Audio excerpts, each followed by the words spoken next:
वाशीला असताना sir commissioner असताना तिथे एका म्हाताऱ्याबाईचं झोपडी पाडली होती आपण.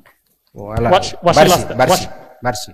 हा, तर तुम्ही आणि एक सोलापूरला कलेक्टर असताना सोलापूरला पाणी उजनीच्या धरणाचं पाणी सोलापूरला आलंच पाहिजे असं पॉलिटिकल खूप प्रेशर होतं. तुम्ही दडपण कसं हँडल करता थोडं वैयक्तिक मला थोडं सांगा. अगेन कन्व्हिक्शन तुम्ही जर बघितलं तर ऑब्जेक्टिव्ह काय? ऑब्जेक्टिव्ह आहे की सोलापूरला पाणी द्यायचा हा ऑब्जेक्टिव्ह होता. कायदा काय सांगतो की उजनी धरण 8 माई धरण आहे, म्हणजे मार्च नंतर पाणी सोडण्याचा प्रश्न येत नाही नियमानुसार आणि कायद्यानुसार. ऑफकोर्स प्रॅक्टिस वेगळी जरी असेल तर पण ऍक्च्युअल तो कायदा आहे. तर धरणच 8 माई आहे. धरण 8 माई तर 12 माई पाणी सोडण्याचा प्रश्न येत नाही. पहिला लिगल प्रश्न तिथं उत्तर झाला. लिगलवर कोणी काही बोलू शकत नाही. लिगल आन्सर त्याचं भेट. ऑब्जेक्टिव्ह काय? मॉरल आणि पब्लिक. तर सोलापूरच्या शहराला पाणी पुरवठा करण्यासाठी उजनीमधून पाणी खालच्या धरणापर्यंत जातं आणि तिथून पाणी लिफ्ट केलं जातं, हा त्याच्यातला इश्यू आहे. मग म्हटलं हा जर प्रॉब्लेम आहे तर उजनी धरणातून पाईपलाईन काय येत नाही डायरेक्टली? सोलापूरला पाणी देणं एवढाच विषय ना, ते नदीतून सोडा पाहिजे असं काही नियम नाही. You can directly go for pipeline. कारण दरवर्षी इतकं मेट्रिक टन तुमचं MLD पाणी जातं तिथं, सोडावं लागतं उन्हाळ्यामध्ये. त्या पाण्याच्या कितीतरी काहीतरी 1-2% सुद्धा पाणी शहराला भेटत नाही. कारण पाणी ऑफकोर्स इव्हॅपोरेशन लॉसेस आहेत, बाकीचे लॉसेस आहेत, मूर्त आहे, ऑल सेड अँड डन. त्याच्यावरती पूर्ण ऊसाची शेती चालते, तिथून लिफ्टिंग होतं, ह्या सगळ्या गोष्टी आहेत. तर ज्यावेळेस मी कलेक्टर म्हणून तिथं जॉईन झालो होतो त्यावेळेस मी पहिला प्रश्न, इथला सर्वात मेजर प्रॉब्लेम माझा मी हातात घेतला होता. कारण तो तुम्ही आता हातात कसा घ्यायचा तुमचं कन्व्हिक्शन आहे की नाही. सोलापूर DPAP जिल्हा आहे, ड्रॉट प्रोन एरिया प्रोजेक्ट म्हणजे म्हणतो. इथं सगळ्या जिल्ह्यात 13 तालुके काहीतरी आहेत, त्याच्यापैकी 11 तालुके त्याचे ड्रॉट प्रोन मधले आहेत, म्हणजे पाऊस इथं मिनिमम आहे. At the same time India मधला सर्वात जास्त शुगर केन फॅक्टरी असलेला सुद्धा जिल्हा आहे. हे कॉन्ट्राडिक्शन नाही आहे का? This is what I started working from day one. हे कॉन्ट्राडिक्शन मला कमी करायचं. त्याचाच परिणाम म्हणून तिथं दुसऱ्या बाजूला दरवर्षी 500-700 टँकर पण लागत होते पियाच्या पाण्याला. म्हणजे सर्वात जास्त ऊसाचं क्षेत्र तिथं, सर्वात जास्त शुगर फॅक्टरीज तिथं, सर्वात मोठं धरण तिथं, सर्वात टँकरही जास्त तिथं. एवढे कॉन्ट्राडिक्शन एका जिल्ह्यात कसे असू शकतात? हा something not gone wrong either in the policy or implementation, and who is responsible for the district? Ownership. I took the ownership. I said मला हा प्रॉब्लेम सॉल्व्ह करायचा. I started working on it and did solve to a certain extent. जे काय मला 17-18 महिन्यामध्ये did solve. तुम्ही जो प्रश्न विचारला त्याचं काय केलं पैसे, ते डिमांड होतं. म्हणलं मी सोडणार नाहीये. का सोडणार नाही? कारण लिगली तुम्ही बाउंड नाही आहेत. मला याला पाणी द्यायचं, त्याचं कसं करायचं बघतो मी. I tackle that problem. म्हणून NTPCचा तिथं प्रोजेक्ट चालू होता नॅशनल. आता तो प्रोजेक्ट सुरू झालेला आहे NTPCचा. त्याला उजनीमधून पाणी प्रोसेसिंग म्हणजे त्यांचं प्लांटसाठी वापरायचं होतं. आणि त्यांना कलेक्टरच्या ऑफकोर्स लँड ॲक्विशन पासून सगळ्यासाठी गरज लागते. कारण तो प्रोजेक्ट सुद्धा 7-8 वर्षापासून पेंडिंग होता. लँड ॲक्विशन रोडच्या बाजून शेतकरी अडवत होते. मीटिंग झाली, त्यांना म्हणलं मी तुमच्या लँड ॲक्विशनचे प्रॉब्लेम मी सोडतो. That is my responsibility. 15 दिवसात तुमचे प्रॉब्लेम सोडले जातील.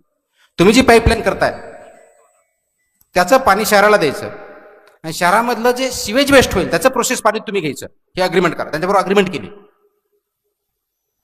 म्हणून मला नवीन पाईपलाईन करण्याची गरज पडली नाही. NTPCला जी पाईपलाईन जाणार होती त्याचं डायरेक्टली पाणी उडणे धरणाचं NTPCला जाण्याच्या ऐवजी शहराला भेटेल.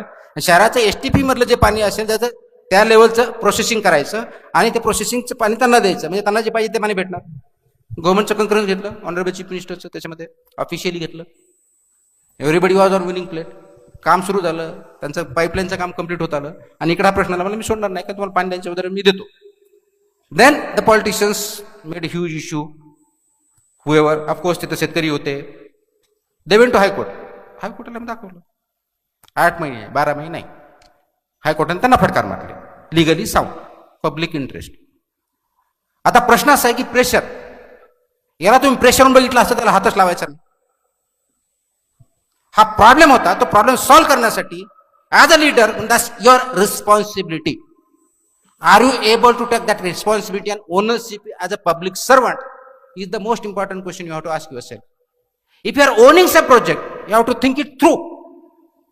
पाणी द्यायचं नाही, सोडायचं नाही हा विषयच नव्हता. विषय वेगळा आहे. You have to understand that's why ownership मी घेतली. पण त्या अनुषंगाने टँकर नव्हते का नव्हते? टँकर लागत होते का लागतात? 700 लागतात का लागतात? पाणी नाही, पाणी का नाही आहे? सोर्सच नाही. म्हणलं कुठे सोर्स नाही बघू आपण. पहिल्या वेळेस मागितलं आपल्याला माहिती आहे, ज्यावेळेस करतो त्यावेळेस आपला तहसीलदार मार्फत रिपोर्ट येतात, बीडीओ डेप्युटी इंजिनियर असतात त्यांचा, प्रत्येक गावामध्ये किती पाण्याचे सोर्स हे स्त्रोत जे सुरू झालं त्यावेळेस 700 स्त्रोत दाखवले होते मला. म्हणलं 1 महिना घ्या, ते 1200 झाले.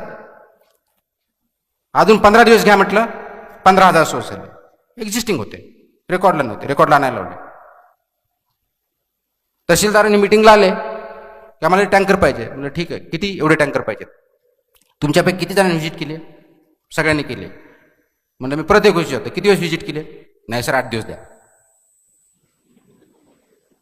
400 टँकरची मागणी 34 टँकरवर 8 दिवस तहसीलदारकडनंच. परत आले, किती पाहिजे? 34. कोणत्या गावात? ह्या गावात पाहिजे, एक्स गावामध्ये पाहिजे. म्हणलं ठीक आहे, किती क्षेत्र आहे? एवढं. बागायती किती आहे? 20 एकर. टँकर कशाला पाहिजे? गावात बागायती आहे म्हणजे विहीर आहे, टँकर कशाला पाहिजे? ओनरशिप. 15-16चा ड्राऊट होता, आठवत असेल तर तुम्हाला. ड्राऊटमध्ये 7 टँकर मी दिले होते, एकही चारा छावणी नव्हती. त्या ड्राऊट नंतर 15-16च्या म्हणजे 16च्या जूनमध्ये किंवा 15च्या जूनमध्ये पाऊस ज्यावेळेस पडला, वॉटर टेबल 1.5 मीटरनी वाढलेला होता.